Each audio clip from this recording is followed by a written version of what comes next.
For more on this, Luciano Zaccara is an associate professor at Qatar University's Gulf Studies Centre, and he joins me now from Doha. Luciano, so these plans, I can't remember which month it was, a few months ago, emerged either in June or July. These Riviera of the Middle East plans disappeared for some time. Now they've resurfaced. Why are they resurfacing now?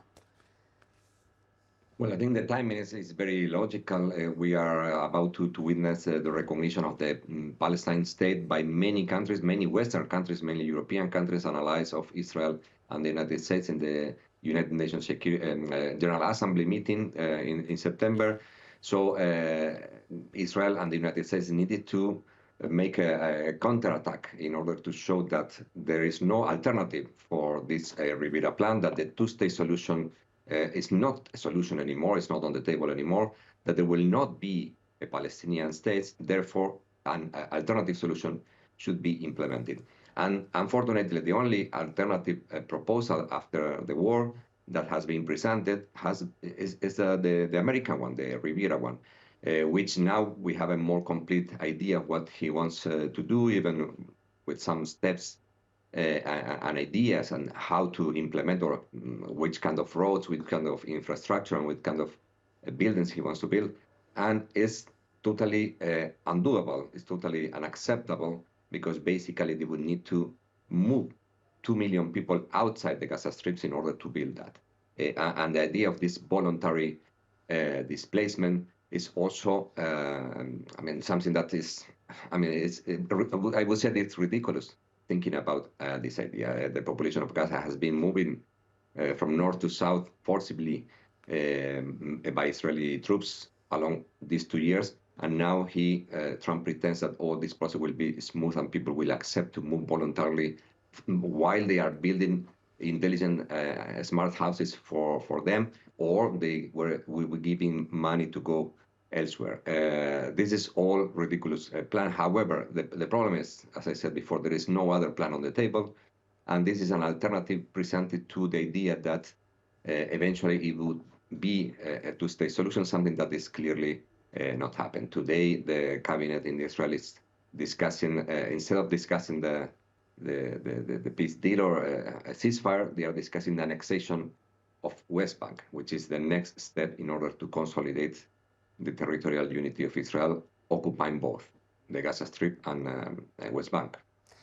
And how concerned are you, Luciano, that all of these conversations are going on without the input of any Palestinian leaders? I mean, we've had the progressing of efforts towards a ceasefire by the Arab countries. Of course, Israel has been stalling on that. It seems like that's entirely separate from what's going on with the US and Israel's plans, that they're jumping ahead towards these post-war plans and not even discussing a ceasefire. So what's concerning about the fact that Palestinian leaders are not even involved in this? Well, considering that the whole delegation of the Palestinian Authority has been banned from entering the US for the General Assembly, gives you an idea that the United States does not care anymore about ceasefire, or at least is not interested in giving some recognition to a proto-state or whatever you can call it, to a Palestinian Authority, meaning that there is no interest in having something that could be called a Palestine nation, Palestine state, Palestine Authority, or anything like that. According to what we see these days, for Trump, there is no need to recognize anything for the Palestinian Authority, for a Palestinian entity. Therefore, why they would include them in the planning of something that they consider that is going to be like a protectorate, like in the last century, a colonial protectorate, in which the United States will decide who is going to live where.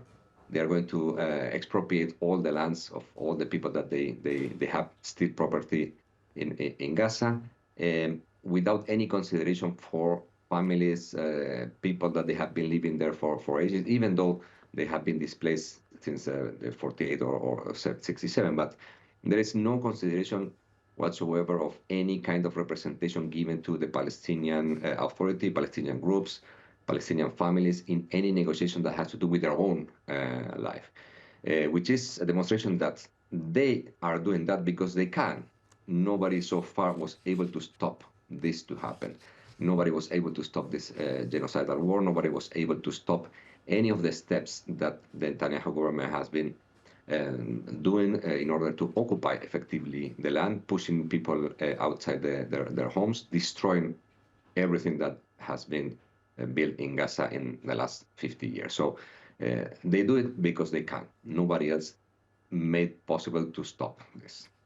Luciano Zaccara, Associate Professor at Qatar University's Gulf Studies Centre. Thank you so much for your time. Thank you very much.